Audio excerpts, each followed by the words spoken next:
welcome. You're watching QTV and you are watching The Week in Review. I'm Ade Darame, and across the room from me, friend and colleague Mamadou Mbodj. Mr. Mbodj, shall I change the greeting? No. Welcome to the program. Cheers, Ade. And I have to make a confession here. Last week I had said that we would have Lamine D. Sonko, who does our sign language interpretations. Unfortunately, due to family matter, he's unable to be with us this week again, but hopefully next week he shall be back. So those of you who've been asking, that's the situation there. So we apologize for that. And for new and old viewers or recent converts to the program, it's called The Week in Review because we go through 10 big, interesting stories, whatever you want to call it, that we think anyway deserve another going over, and we go through them in some details. And here I should put a caveat: some stories we spend longer on than others, and if you see that happening, it really is meant to be that way. It's not by accident, it's by design. So what's on the menu? Well, there's been a draft mental health bill. Yes, a draft bill. You have to go back to 1917, 1964 for when we kind of paid any serious attention to mental health matters in terms of passing legislation, and that predates independence, obviously. Also, an immigration official. There's been a spate of matters regarding irregular migration. But an official thinks that the reason it keeps happening is because we don't have strong enough laws to prosecute those involved in what amounts to trafficking. Also, there has been an accident in Parafenia. You say, oh, Gambia, there's always an accident. This one was particularly terrible, and it kind of sent shockwaves throughout the communities locally and nationally as well, one has to say. And also the Korea Partnership for Innovation in Agriculture, COPIA. They're here. They've been here for a few years now, and they've been working with farmers, and we'll hear about some recent training that they've undertaken with farmers. Also, there's been a book published on public health, a sort of history of public health in the Gambia, and it's got glowing reviews, and a lot of people are really looking forward to it and have welcomed it. Also, China-Africa. China has decided that 2026 will be the year of people-to-people exchanges with those of us in Africa. Also, Center for Good Governance, they held a summit recently where they said they put forward a proposal, and that proposal was what? That the voting age for local and national elections, but not presidential elections, should be lowered to 16 or 17. Yes, an interesting one. And the Gambia National Olympic Committee recently held a really interesting convention where they brought athletes and also administrators together for the first of its kind meeting. And of course, one of the big stories, possibly the big story internationally, Venezuela's president being abducted by the United States and transferred back to that country. Extraordinary rendition, I think they used to call it. And then finally, Senegal started pumping oil. What does it mean for them? What does it mean for us? Are we going to get cheaper petrol? Who knows? We hope that they will see us as good neighbors and they'll give us a lot more cheaper petrol, but somehow I doubt it. Anyway, these are the stories on tonight's program. So let's get things up and running. The first story is the very first one that I mentioned, that there's been some consultation from a wide range of stakeholders on a draft mental health bill. This snippet should tell you something about it. Have a look and have a listen. We have seen different strikes, challenges and emergencies in the country as other places. However, this bill, as I mentioned earlier, is comprehensive and is right-focused and community-based. Not just for mental health, but it is a cornerstone of social justice. So let us turn into our expertise into shield for those who cannot speak for themselves. Professor when it passes naturally, it will enhance the quality, the outreach, the capacity, the financial resource, the human resource, etc. Etc., etc. Mr. Mbodj, I mentioned right at the beginning about the 1917 Act, which refers to lunatics, the 1964 Act, and as I mentioned there, when people hear those dates, they realize that all of this was before independence. So since independence, what have we done? very little it seems, and this is seeking to address that. And we've come a long way from using words like lunatic, yeah, lunatic detention act, as you mentioned. It was, yes, quite. Yeah, so a good start, about time. Yeah. Because I've seen one survey suggesting that perhaps 1 in 8 people who've suffered from mental health disorders of some sort, from depression, anxiety, and even severe forms. Well, this is it. Because one of the things that when you hear the dates, if you live in the West, a lot of the anxieties and the mental health issues are to do with how we live today, with social media pressures, social media insults and threats, and they bring with them a certain amount of kind of mental health sort of instability, whatever you want to call it. So those laws obviously don't take into account things like social media and the kind of electronic age and the kind of cyberbullying and those sorts of things we can lead to mental health crises. Absolutely. So and what we've been recording here in this country, hospital admissions have been sort of drug-induced psychosis, substance abuse. So you have that aspect as well. Indeed. With our booming, as it were, youth population, the temptation and that sort of thing. So absolutely so, it's becoming a social issue. I mean, that's the lady there said, it's a social justice issue, that elusive thing. Sure. Yes. but it is true. And we have only tanka. Yes. Those who don't know, it's the only kind of psychiatric sort of hospital in the country, and it cannot obviously cater for everybody and anybody. And so we see people who should be getting treatment, they're not getting it. We see people who should be treated, being ostracized, being mocked. And that is also a kind of mindset change that needs to happen. It's huge. Yeah. This is just the first step. Yeah. The infrastructure isn't there, not really. there at the moment. I understand it. It's really insufficiently integrated into our Into the healthcare health service system. delivery, isn't it? So this is it. That's going to be a massive challenge. Now, how do you create the facilities, really, for them? Tanka, it's in the urban area. What about in the rural areas? Can you imagine if even the urban infrastructure is so poor? Yeah, quite. Can you imagine what things might look like in the I mean, in the growing up in hinterland? Sierra Leone, we had the Kisi mental home, and just to show you the attitude, everybody referred to it as Kisi Kresiad, effectively the Kisi place for crazy people. And that was how people were viewed who had mental health issues. People didn't see it as a health issue, as you rightly say. And so even though it's called, in fact it was Kisi Mental Asylum, I beg your pardon, was what it was called. And then later on they changed it to mental health facility and so on. And so, it's a slow process, and this is one step, I guess, on the process to kind of get the bill through. And we assume there's not going to be a lot of opposition to it. They consulted quite widely, even at the event that we covered. We heard Aisha Balde there talking about, it being able to speak for people who couldn't speak for themselves, and that sort of thing. So let's hope that it proceeds through with some speed. And then, do we have the facilities? Do we have the resources to deliver on it? Because, as we rightly say, Tanka is in the urban area. What about in the rural areas? Are we going to tag on to our existing health facilities, other facilities to actually cater for those who have mental health issues, or are they all going to have to troop down to Tanka? Absolutely, and before Tanka there was Kampama in Banjul. Right. So this is the key, and the social stigma for crazed people, and the connotations. It's a similar thing here, because to many, I don't know, the social norms, they attribute this sort of thing to sort of supernatural causes. That's it. Yeah. So how do you deal with that? Because people you would expect really to implement this, to dispense what they need to. They also somehow believe in that. I mean, not all, you know what I mean? But you're really dealing with a norm. So how do you how do we snap out of that? So this is a tough one. This is the sort of thing that perhaps in the generation, but with education, you can change. You can change attitudes towards these things. But it seems to be generational, and you catch them early in the schools. But otherwise, we all know sort of the gaps, the service delivery gaps, as it were, we have. And look at this. how much do we give it, do we allot it when it comes to health spending?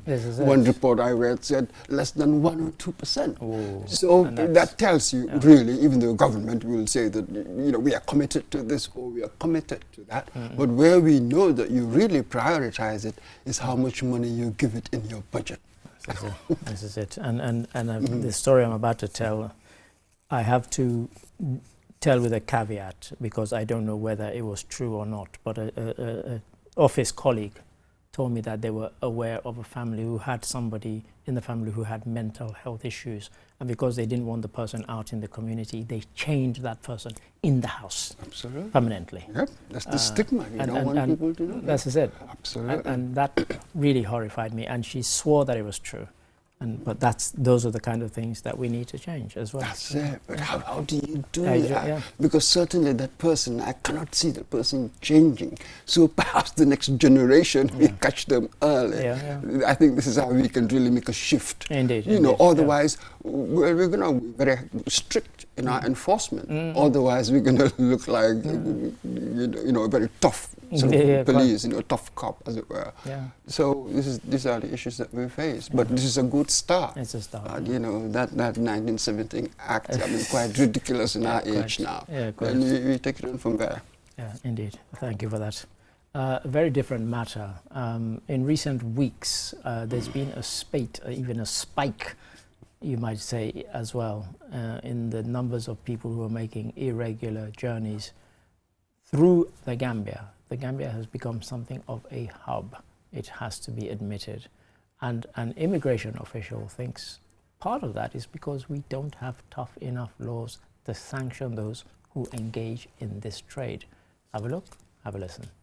In the aftermath of a tragic maritime incident near Jinak village just a few days ago, the national dialogue surrounding irregular migration, commonly referred to as the back way, has intensified. With the Gambian government grappling with the humanitarian consequences of these perilous journeys, key focus is being placed on the absence of a specific law that criminalizes migrant smuggling. We have more than 300 plus migrants currently at Tangier Migration Reception Center. And the majority of them are non-Gambians, mostly Senegalese, because Senegal have a law in place that criminalizes smuggling of migrants. And Gambia is yet to have this. And this is known to the sub-Saharan Africans, and that every other sub-Saharan Africans, including mostly West Africans, are using Gambia as a hub. We know that this area of, I can call it a business now, is very lucrative, more than drugs now. Because if you are able to mobilize 200, 300 migrants, each paying $50,000, already you are a millionaire. And then your expenditure that you spend on the boat, engines and then fuel, will cost you more than 1.5 million. Sorry to cut off the officer there. Mr. Mboj, lucrative business, she mentioned, lots of non-Gambians. I was shocked when, in one of the incidents, the person who was deceased was from Comoros. That's in the Indian Ocean, the other side of Africa.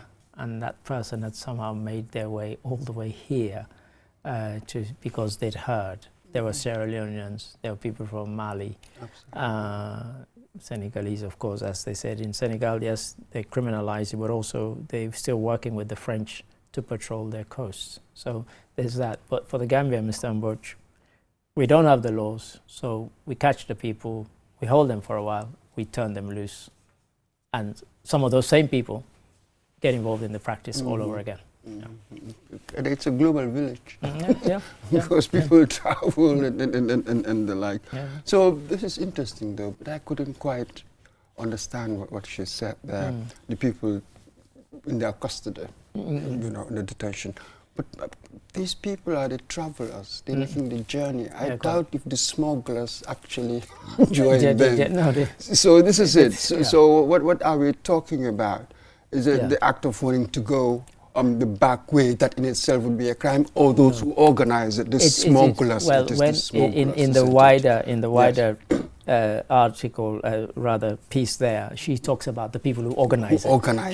She was very specific, and she said that is what they have criminalized in Senegal. And she said about, I think 5 or 6 years ago, she was saying, why have we still kind of lagged behind in criminalizing it? Because she said, and she went on to say, people will always want to go. But when it is people who know that what they're taking you on is we say irregular nowadays, we used to say illegal. It is. Nobody's invited you, you haven't come with a visa, and you're in most cases unwelcome. And the people who organize is what she said we simply do not have. And so even some of those people, when they are arrested, they are turned loose without any fine even. Yeah. And she said that cannot, keep on happening. In fact, I found it quite astonishing that we haven't got this law, actually, because it's been an issue.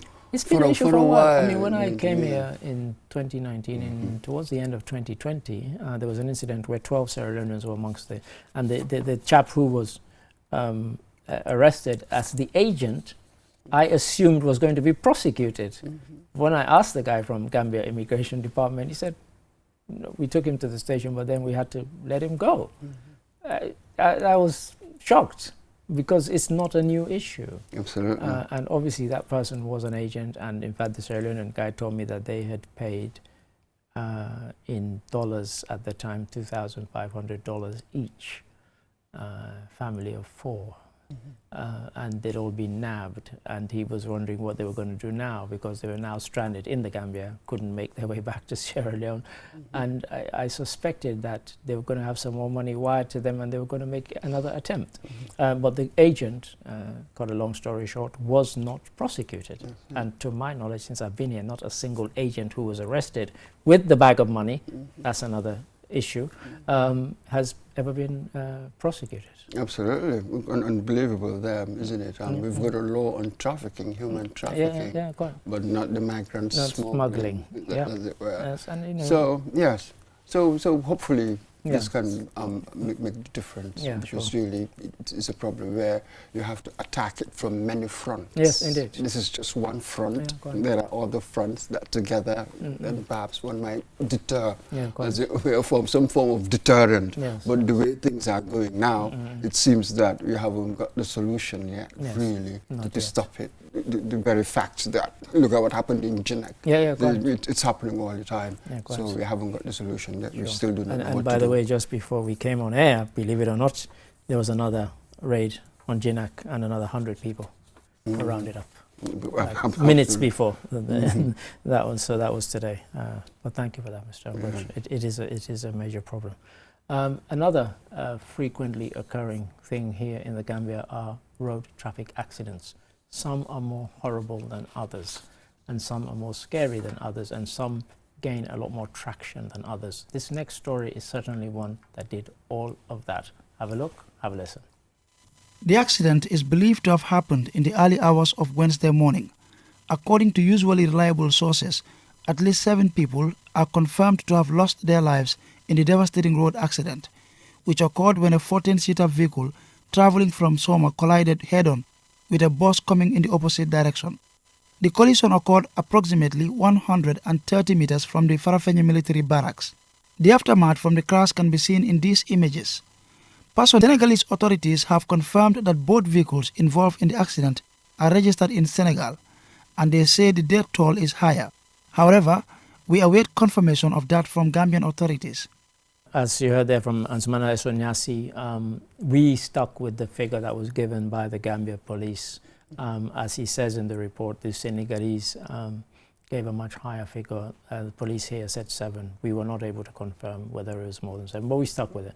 But I think the thing that horrified people was the scale of the sort of devastation and how widely flung the debris was.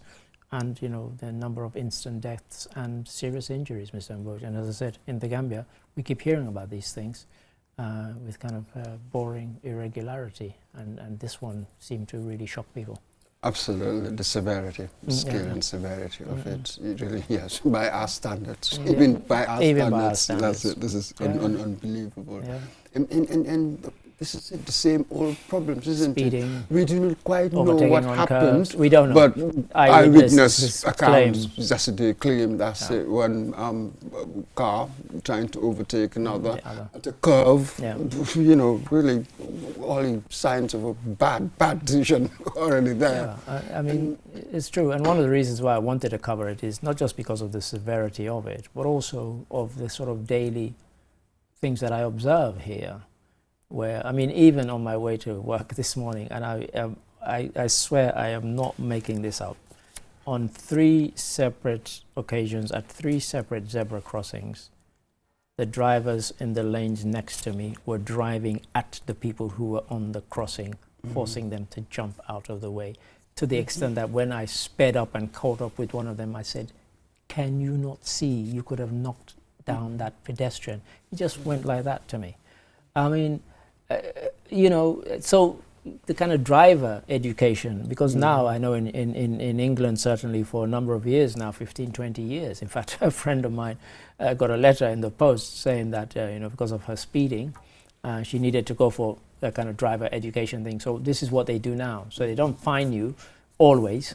You get points on your license, but you could get even more points if you refuse to go for this driver kind of, it's almost like a re-education. And you know, and what I've described is something I see all the time. And there's this kind of macho attitude when people are behind the wheel of a car.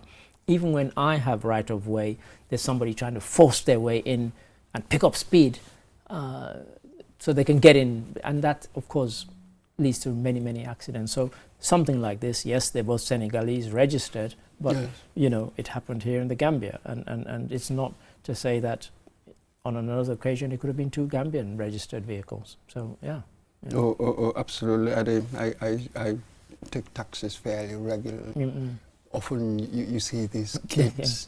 It's unbelievable, the behavior, what they do. So it is important that the passengers, we need to learn to speak out. Yeah. I think that's really how we can defend ourselves. True. On a number of occasions when a driver is speeding, I'll say, you're speeding, and look at us, you know, you're taking risks. You may do so with your life, that's your issue. But when people are around, it's not just about what you think. It's not about what you feel. It's not even thinking. It's just what they feel like. They're not really thinking about the fact that there are lives in there. So people must speak out, really, for us to defend ourselves against the recklessness that we see on our roads. I mean, on a personal note, before the Bertel Harding Highway was completed, and when on one of the many occasions when my car was in the garage being serviced, my landlord hired a taxi for me. And on a good day, if the roads weren't too, if I left early enough, it would take me 35, maybe 40 minutes to get to work, sometimes an hour if there was traffic.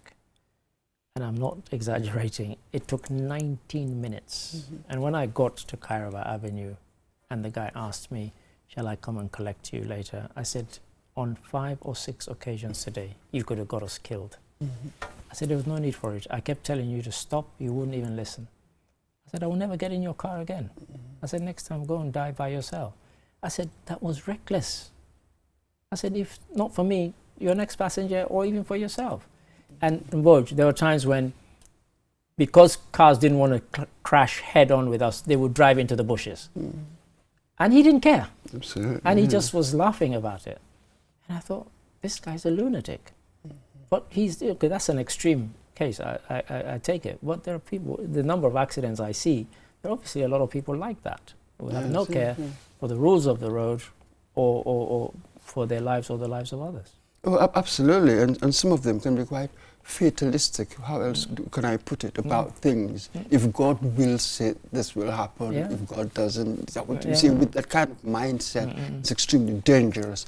Really, do not calculate risks properly. Cannot calculate risk properly, perhaps. So this is the key. When people to really speak out, because I don't expect much to be quite honest, from the state instruments. No, quite. If they could do something, look at it. Our ranking is still quite high for a country so small. I think we're still in the top 10. Yes, we were once in the top 4. Absolutely. We're still in the top 10. Yeah, so it appears as if, as this one as well, we do not really have the solution to it. We do not know what to do really to start bringing the numbers down. I mean, when the police PRO appeared once on QTV, maybe about 3 years ago, when they were having a kind of something safety week, road safety week, I think it was. And I said to him, look, we're not serious about this as a country.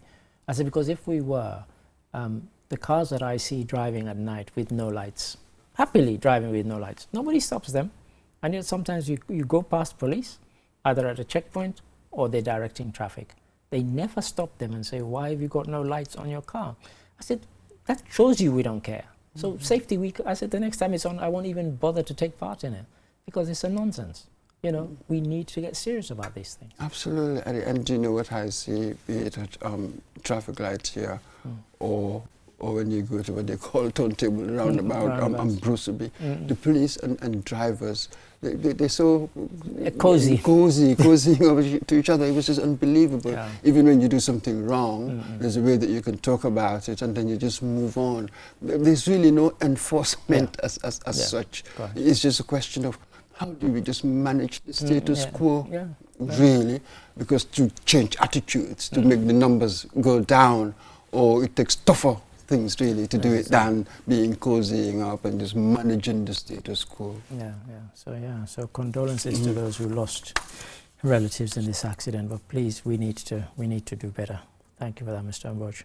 Story number 4, very, very different. The Korea Partnership for Innovation in Agriculture, KOPIA. They've been here for a few years now, and they've been working particularly with rice farmers. Here's some of the things they've been doing recently. Have a look. Have a listen. For many Gambian rice farmers, access to high-quality seed has long been one of the greatest challenges to productivity and growth. Now, the Korea Partnership for Innovation in Agriculture, KOPIA Gambia, is turning that challenge into an opportunity by equipping farmers with the knowledge and skills needed to produce certified seeds and improve yields.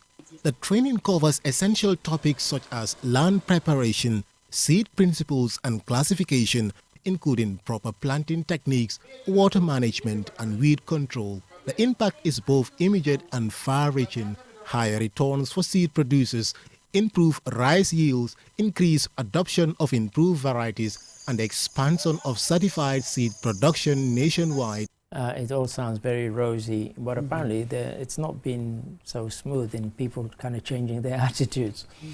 People saying that, you know, what do you know? We've been here and we've been doing this for generations. My father did it, my grandfather did it. Who are you to come and tell me to do things better or differently? And so what they've done is they're taking them in batches and then training those people, and those people are now going to go on and train others, and also, of course, you know, cultivate seeds and you know, sell them, and the proof of the pudding being in the eating. When they see that these people are succeeding, they hope that will kind of generate the change that needs to be. Otherwise, this talk of food self-sufficiency, particularly rice, which is our staple, could be just a pipe dream.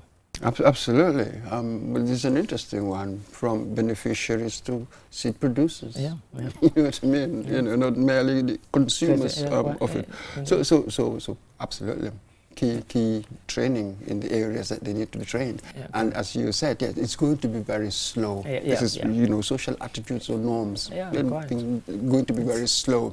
But again, the results will speak. That's it. The results will speak for themselves, isn't it? So in the end, that is what's going to happen. And the scale, the ambition as well. What is it? They plan to cultivate, what, 200 hectares in 2026? So yes, it will make a difference if done the right way. The certification, an interesting idea, as it were. Quite. So that's it. So it will convince by its success. Indeed, yes. And so one to keep an eye on, and we'll also ask them to bring in samples. Thank you, Mr. Amboch. Story number 5. The recently launched book on the history of public health in the Gambia attracted quite an audience to its launch, and sadly the author passed away a couple of years ago or so, I think it was.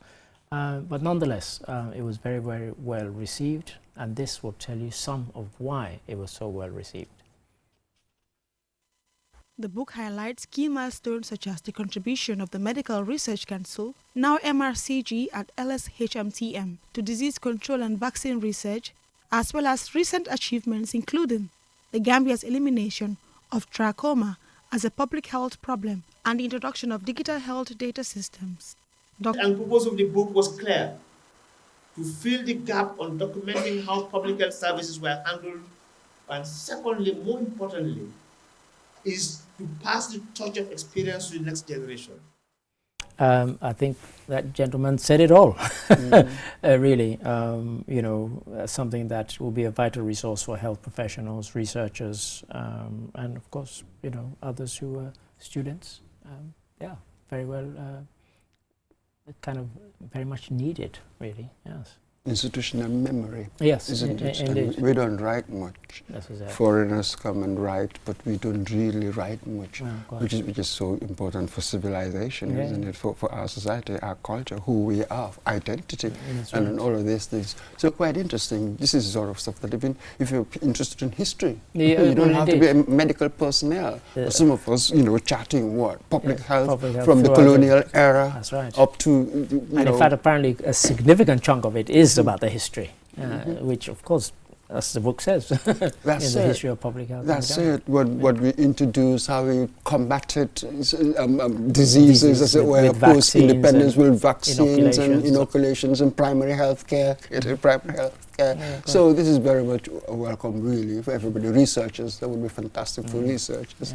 Can you imagine, I don't know, 50, 80, even 100 years from now? Yeah, quite. You can just still do that. So fantastic. Yes, thank you for that. And that takes us to the midway point, and we'll go for a commercial break. And after the break, don't go away, because why? We will have 5 more stories for you. Join us after this break. QCell brings you the future with our ultimate bundles. Enjoy the best voice and data bundle plans in one package. Get unlimited data packages with flexible validity and enjoy what true internet feels like. Get 30 minutes of on-net and off-net calls with 5 gigabytes of data for just $350. Or get bigger bundle packages from 10 gigabytes to 20 gigabytes with over 100 on-net and off-net voice calls and enjoy the fastest internet speed in the Gambia. You can also buy 1-day, 3-day or even 7-day packages and enjoy unlimited data bundles with uncapped speeds. Just dial *343# today and experience the limitless capabilities of the QCell network. *343# should be your favorite code to dial now. For more information, call our customer care on 111. QCell. We innovate, others follow.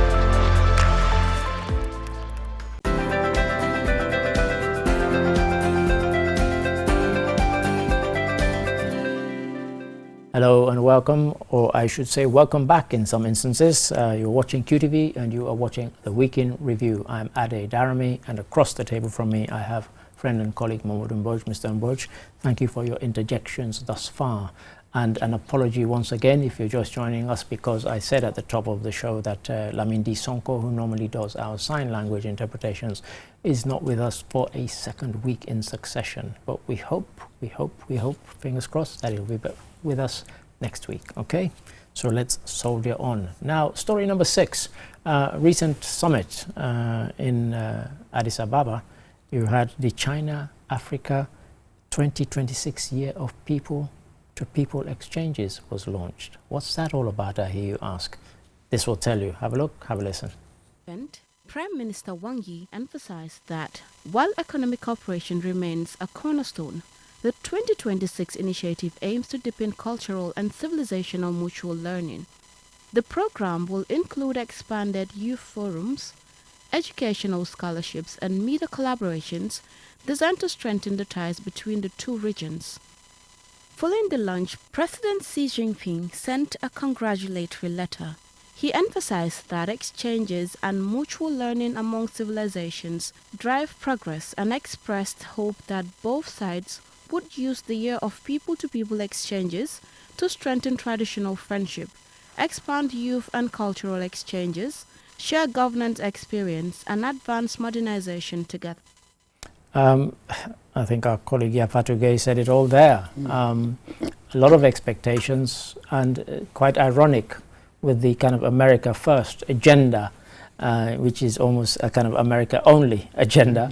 It seems they don't want friends. Publish a whole list of people who can't come to their country. Very little engagement unless it's transactional with people, and we'll get onto that later in another story. But this is the kind of antithesis of that, really. Very much a case of China reaching out to Africa. Absolutely, the polar opposite. Absolutely. Indeed. And this is the key, because for a very long time critics have been saying that the relationship, mainly economic, was just transactional, wasn't it, and stuff like that. But now sort of seem to be shifting to the world of ideas and culture. Civilizational exchanges will what drives progress, that sort of thing. Sharing knowledge leads to modernization, that kind of talk. So, yes, the competition is now quite stiff for Africa, isn't it? So we've got all this summiteering and stuff. You've got Russia, Africa one, you've got the Korea, Africa one, Japan, and China one, which has been kind of the longest established, I suspect, of all of those. Yes. Well, absolutely. They're all fighting. Absolutely, it's a dominant one, and it's got a project, isn't it? The Belt and Road Initiative, that sort of thing. So, I think it will depend on how we play our card. One cannot really blame China for anything, to be quite honest. You know what I mean? The rhetoric is one thing, and the reality is often different. But still, the onus is really on us to really sort of make sure. It's an important point you raise, because for many times, you know, a lot of the countries who, yes, they want to be friends with us because, you know, they want us to support them, but a lot of times it's about our resources, and we've not really played the strong hand that we possibly could with those resources. So, and so it's a very much a valid point. It depends on, you know, how we play our cards. So that's it. So in the end, that's what it is. But there's no such thing as a free lunch, as just Americans would put it. And I think that's really just largely true, particularly in politics, you know, international relations, geopolitics, obviously. You're here, or you're signing agreements, doing whatever you do for the interest, for the interest of your people, your country, and quite rightly so. The notions of fairness and morality and all of that, they sound so wet. The world doesn't work that way. Absolutely. So it just depends on how we look out for ourselves. What would we do? Really? But, you know, I'm sure there are opportunities here, obviously, but maybe also there are certain threats. They always sort of tend to go together. There are certain risks, really. So when you look around now, how do you see that? Because there are certain areas where we must really come together as a group. Yes. That's when you can better defend yourself against these big countries. But individually, they'll pick you off one just like that. But you can't see us agreeing on anything. It seems things are more fragmented now, in some sense, than before. Than ever. And we thought things were bad. Well, this is Are we improving? I don't know. It's a conundrum, but thank you for that, Mr. Amboch. Story number 7, a very different one. Here in the Gambia, Center for Good Governance. Sounds really kind of old, established. It's a relatively new organization, actually less than a year old, I think. They held a press conference and a kind of getting together, and they unveiled a policy paper. And the most headline-grabbing one was about lowering the age of voting. Have a look, have a listen. The majority of the Gambia's population are youth, with an estimated 60% of the population being under 35. However, although almost all of the country's political parties have a youth wing, there is little evidence of teenagers being involved in the policy or decision-making of these parties. Good governance. We talk about all-inclusive governance, in quote, no one left behind. So therefore, Center for Good Governance engaged in a very rigorous research of 30 pages on expanding youth suffrage in the Gambia, policy option, and evidence for lowering the voting age to 16 and 17 in parliamentary and local government elections. The presidential elections in the Gambia concentrate executive authority, national security, oversight, and international representation in a single office.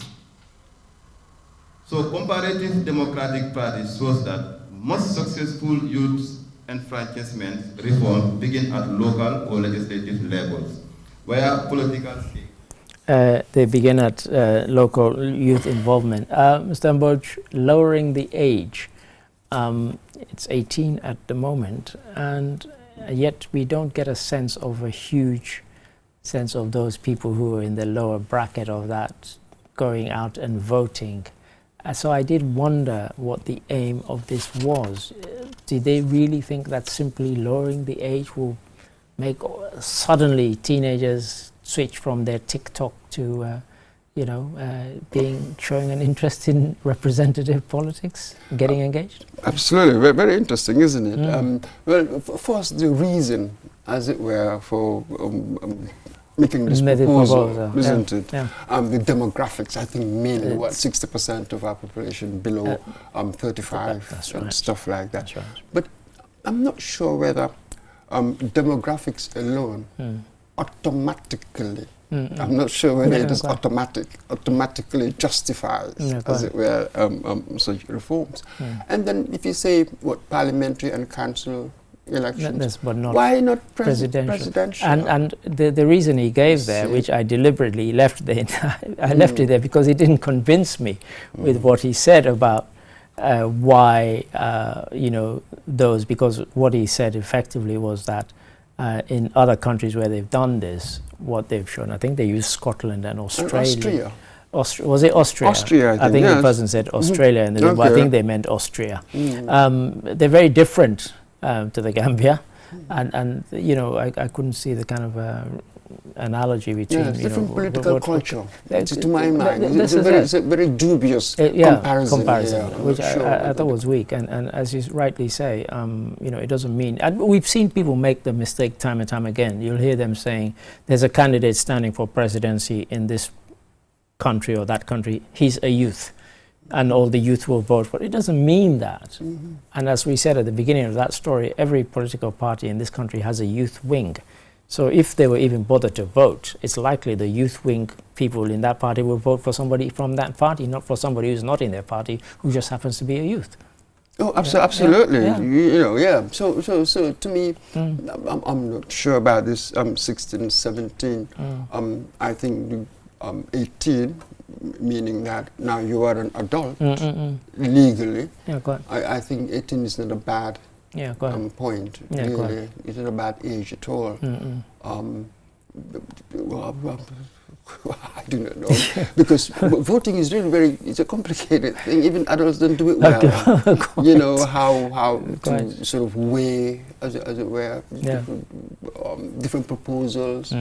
How realistic are they? It takes so much judgment. You know what I mean? It's not simply about, oh, this person is smart or this person is... It takes judgment. Yeah, because when our reporter came back from the event, Lolly M. Kamara said to her, did anybody ask them about how they intend to engage that demographic to get them more interested? Because if you think that simply lowering the age is the thing that's going... somehow I doubt it. That is going to be the thing, the spark. Do you have, a kind of outreach program that's going to go to schools and so on and try and get them involved in that way? To me, that's more likely to kind of have that desired effect than simply lowering the age. Yes, absolutely. Sparking an interest. Yes, and even though, huge segment of our population, they are below 35, granted. But I wonder, when it comes to voting, it seems as if, as a segment, yes, a good number of them have been turning out to vote all over the continent. We've seen that, but you have a lot more who are at home not bothering to vote. I think Nigeria last election was the ideal one for that. It had second lowest ever turnout at an election, and Peter Obi, who of course everybody said was going to sweep the polls, even the youth vote didn't turn out for him in the way that he thought they would. They marched in the streets and they sang and they danced, and everybody thought he would have this groundswell, but it just did not translate into votes. Yes, sir. So I think we have more higher priorities, to my mind. Politically, I wish that we could concentrate more on ensuring free and fair elections. Indeed. I think that's really what the key is. I think it is even more important than this two-term we're looking for. I think once you really emphasize on free and fair elections, you're all right. You don't need terms. I think that's really what the key is. As we've said, the voting population are the ultimate term limiter. Absolutely. They'll vote you out. They should be. If there's a free vote. Oh, absolutely, yes. Absolutely. In a democracy, it should be like that. I don't expect the law. Well, I use Gambia as the example. It wasn't the bullet that got rid of It wasn't the bullet. It was the ballot. It was the ballot. Yeah. Absolutely. Thank you for that, Mr. Mboj. Story number 8, GNOC, Gambia National Olympic Committee, recently with others organized a really interesting forum, and they brought athletes of all sorts, from the famous to the not famous and the young and the just starting out, and it was a really interesting 2 days of summit and conference and seminars and talks and presentations. Have a look, have a listen. There were several panel sessions focused on critical issues such as athlete health, anti-doping, and safeguarding athletes' rights, responsibilities, and representation. The platform is very important because I've learned so many things that I've not known before, that I did not know before, like when it comes to the minister's aspect, the commissioner's aspect, and also GNOC with NSC as well. So I think these are some of the platforms that us as athletes will be needing every now and then, so that we can clear our doubts towards the sport that we are doing. So there's been a recently created Athletes Commission, and it's kind of under the GNOC, Gambia National Olympic Committee, and we heard NSC, National Sports Council. They were also involved, and so they covered a range of topics. You had doping. You had talking about representation, people getting agents. You talked about health. They talked about diet. It covered, and we heard, I mean, we could only bring a few clips from there, but attendees said they got quite a lot from it, and the first of its kind in the Gambia. Absolutely. Athletes, coaches, federation officials, and all of them. So absolutely. So they need this commission to look after their interests. Indeed, yes. Yes. So now, how do you form it? Yeah, quite. And then where would they get the funding? I think sooner funding, or later that will become an issue. That's it. And where do they take it from here? Did they come up with a set of recommendations? Because I discussed this on Q Sports with Pakaba Suse, and I said, we need to bring them in and say, yes, this was very well received, but we've been here before, not necessarily with this, but with other things where there's been a lot of enthusiasm, but what's the sustainability and the continuity of it? Exactly. Like, do you have short, medium, long-term goals for this? And if so, what are they? So I think, there's a lot to but yeah, I liked it because I actually watched the 1.5 and 2 hour long presentations that were uploaded on the GNOC's page on Facebook, and people can go and watch them, and there a lot of things were discussed. Oh, absolutely. And the fact that, they will be dealing with what governance and integrity issues, anti-doping. So it will be a good organization, as it really for athletes. I mean, athletics is quite popular here. Well, indeed, over the years. We haven't perhaps produced a medal yet from the Olympics, as it were. But we've been performing, we've been participating in the Olympics, World Championships, Africa and all of these things, Africa Games. So it's a good thing that all the heavyweights, I heard that Gina Bass was there, she was and there, others. So yes, have a commission that works well, independence. Let's have it independent, and reasonably well funded.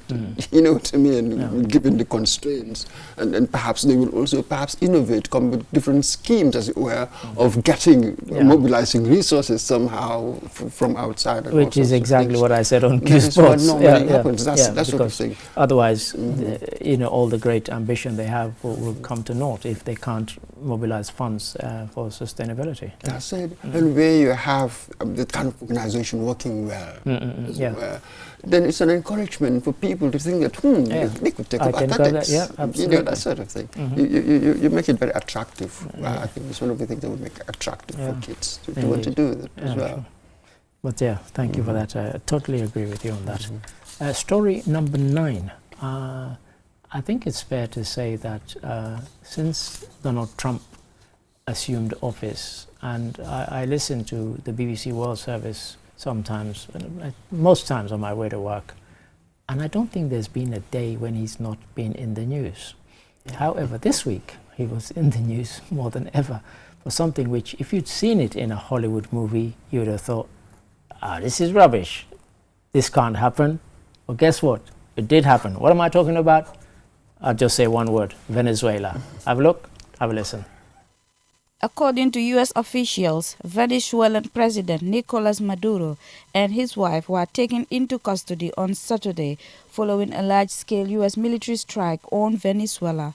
The pair were removed from the country and on Tuesday faced drug-related charges in New York linked to long-standing U.S. allegations against the Venezuelan leader. Washington has for years, without producing their evidence, accused President Maduro and senior members of his administration of corruption and narcotics trafficking, claims consistently denied by the Venezuelan government. China said it was deeply shocked and strongly condemns what it described as the use of force against a sovereign state and its sitting president.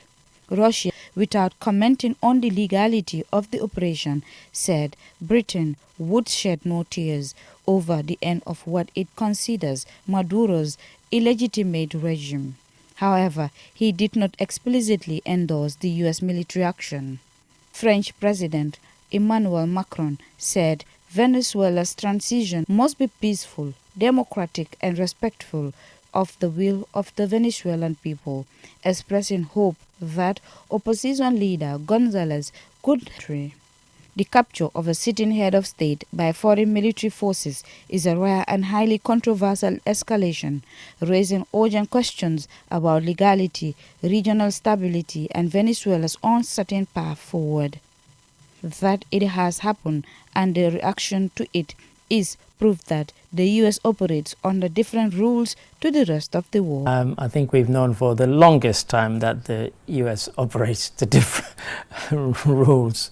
And I think just that this president has made it more blatant and obvious than any of the others. The others couched it in all sorts of terms. This one doesn't even bother. He does what he wants to do and leaves everybody else scrambling in the dust. Chavez and Bush, remember when he called Bush the devil? I wonder what he's feeling now in his grave with Trump. With his, Trump and his successor. Right now we are all nostalgic for Bush. We face here something. But there's really nothing new, Adi.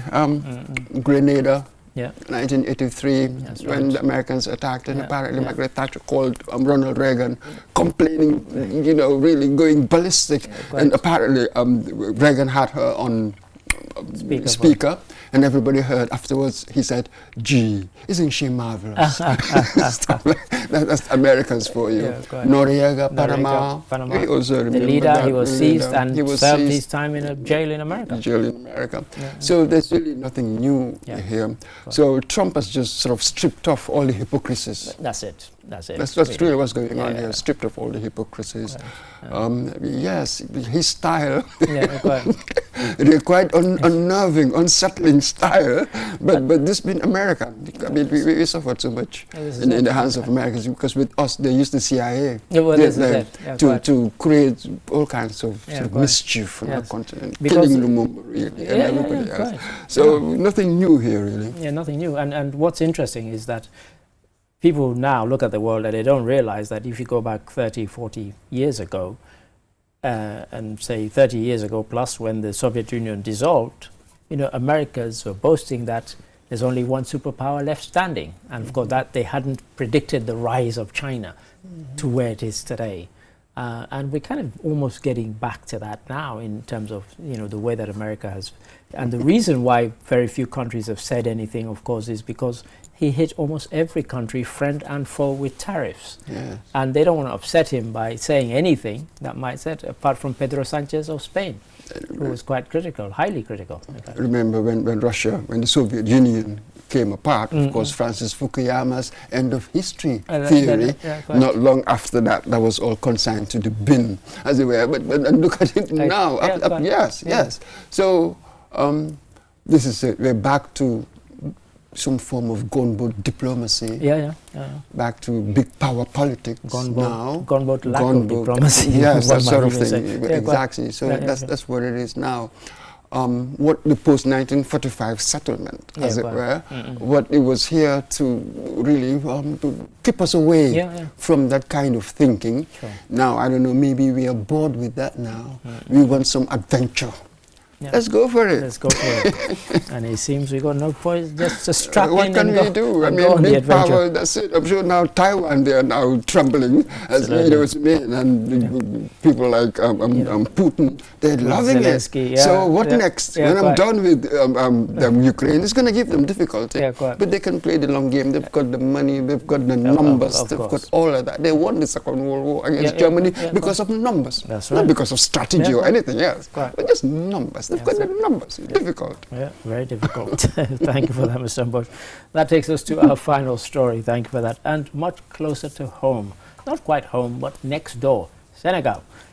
We know now is an oil production country, oil producing country. And they recently exceeded their target. Well, I don't know, was it too low? I'm not sure. Anyway, have a look, have a listen, and we'll get into it. Performance of the Sangomar oil and gas field, located approximately 100 kilometers south of Dakar.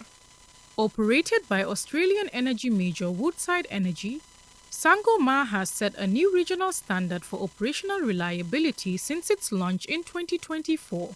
While other offshore projects in the region have frequently faced technical bottlenecks and slow ramp-up schedules, Sangomar has remained remarkably stable, with analysts pointing to the field's consistent reservoir behavior and high equipment uptime as the critical factors behind the record-breaking 2025 result. As the country walks into 2026, the government intends to maintain this success by shifting its focus from production ramp-up to long-term economic sustainability, with officials underscoring that the wealth generated by this energy revolution will be vital to funding the Vision 2050 development plan, with a focus on infrastructure and social programs.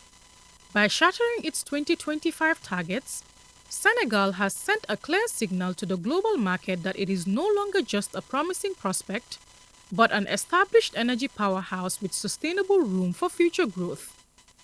So, Mboch, we haven't got much time, couple of minutes at best, but with all the fancy data and stuff, the question everybody will be asking, will the country benefit from it? Because we've seen Angola, we've seen Nigeria, we've seen, Equatorial Guinea, other countries in sub-Saharan Africa where oil has been the curse of oil. It's been a curse rather than a blessing, and we just hope that it's not the case in Senegal. That's it. Yep. Resource wealth doesn't necessarily translate into development. We've seen that over and over again. That's it. So how are they going to manage it? What's going to happen? The sustainability, yes, we've exceeded target 1 year, but the sustainability aspect over time. And yes, the management, we were just talking about Venezuela. Remember with Chavez, when the oil market prices were going fine. I mean, it was spending doing all of that. Once they crashed, when Maduro took over, that was when everything, all the difficulties began. So we learn from other examples, how do we make it count? This is going also an experiment, isn't it? We've seen what they used to call oil curse. How would Senegal navigate its way in such a way that it will avoid that? It's in our interest. All of us, we are so close to have stability in Senegal. I'm sure just as it is in their interest to have stability in the Gambia. So yes, you're wishing them luck to succeed in this, to do what others have not done. Just as, they've never had a coup. So surprise us, as it were. Then, why should there be a curse to resources? It's an opportunity to create wealth, to be developed. So why does it have to be the same narrative? Yeah, quite. Let's hope they change the narrative. That brings us to an end. Thank you, Mr. Mboch, for your interjections. And once again, apologies that Lamindi Sonko was not able to be with us. And that brings us to the end of this week's program. So, we'll come your way again next week. Goodbye.